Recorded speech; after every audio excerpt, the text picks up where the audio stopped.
চলে এলো Motorola Razr 60 Ultra। এটি ফোল্ডেবল 7 ইঞ্চি ডিসপ্লেটি 165 হার্টজ এর, যার রেজুলেশন 1224 বাই 2992 পিক্সেলের। ফোনটিতে 3 ন্যানোমিটার কোয়ালকম এর লেটেস্ট স্ন্যাপড্রাগন 8 এলিট এবং জিপিইউ Adreno 830 দেওয়া হয়েছে। 512 এর 16 জিবি র্যাম ও 1 টেরাবাইট এর 16 জিবি র্যাম এর দুটি ভ্যারিয়েন্ট এ ফোনটি বাজারে আসবে। অ্যান্ড্রয়েড 15 এর সাথে 3 বছরের আপডেট পাওয়া যাবে।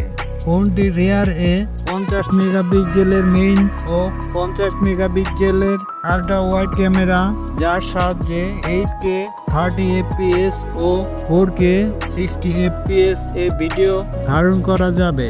এছাড়া ভেতরে থাকছে 50 মেগাপিক্সেলের সেলফি ক্যামেরা, 4700 মিলিঅ্যাম্পিয়ার ব্যাটারিতে 68 ওয়াট ওয়্যার্ড ও 30 ওয়াট ওয়্যারলেস চার্জিং সাপোর্ট করবে। এছাড়া ফোনটির বাহিরে 4 ইঞ্চি ডিসপ্লের মাধ্যমে অধিকাংশ অ্যাপ ব্যবহার করা যাবে।